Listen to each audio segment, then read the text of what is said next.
Hello बच्चों, let's read this question. The question says the displacement x of a particle moving in one dimension under the action of constant force is related to time by the equation t equal to root x plus 3, where x is in meter and t is in second. Find A, the displacement of the particle when its velocity is 0, and B, the work done by the force in first 6 seconds. So इस question में हमारा की concept हो जाएगा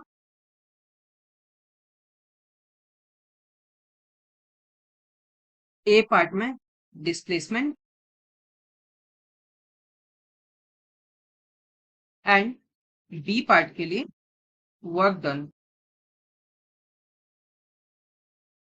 तो सबसे पहले ए part के लिए अगर सॉल्व करते हैं, सो ए पार्ट में हमारे पास इक्वेशन दिया हुआ है.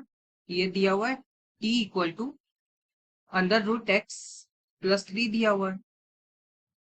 इसको अंडर रूट एक्स को हम लिख सकते हैं टी माइनस 3 के इक्वल. एंड अगर दोनों साइड हम डिफरेंट ये स्क्वायरिंग कर देते हैं, सो ये आ जाएगा टी माइनस 3 का होल स्क्वायर.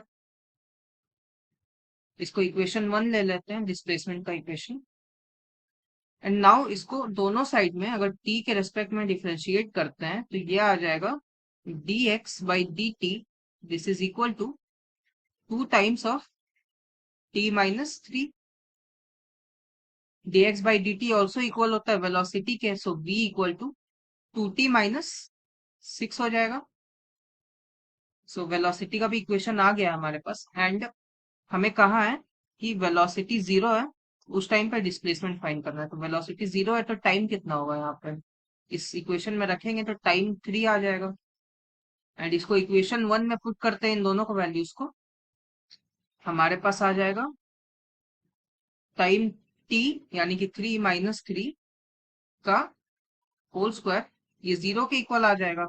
देयरफॉर ए पार्ट यानी डिस्प्लेसमेंट 0 मीटर है बेसिकली. नाउ बी पार्ट में बोला है वर्क डन फाइंड करो. सो वर्क डन क्या होता है? Work done basically force into displacement होता है.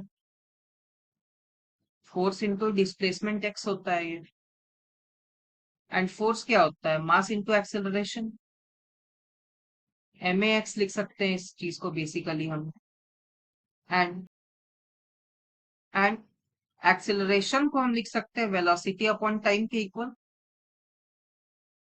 एंड वेलोसिटी को हम लिख सकते हैं डिस्प्लेसमेंट अपॉन टाइम यानी कि x बाई टी. सो यहां से यह आ जाएगा m into x square upon T का स्क्वायर. ये इक्वल आ जाएगा m इंटू, यहाँ बेसिकली हमें वर्क डन फाइंड करना फर्स्ट 6 सेकेंड्स के लिए.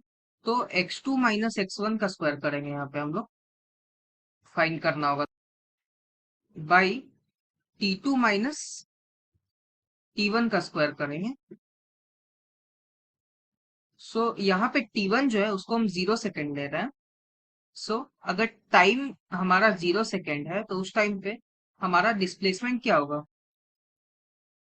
टाइम 0 सेकेंड है तो उस टाइम पे हमारा डिस्प्लेसमेंट जो है वो आ जाएगा माइनस 3 का स्क्वायर जो कि हो जाएगा 9. यानी कि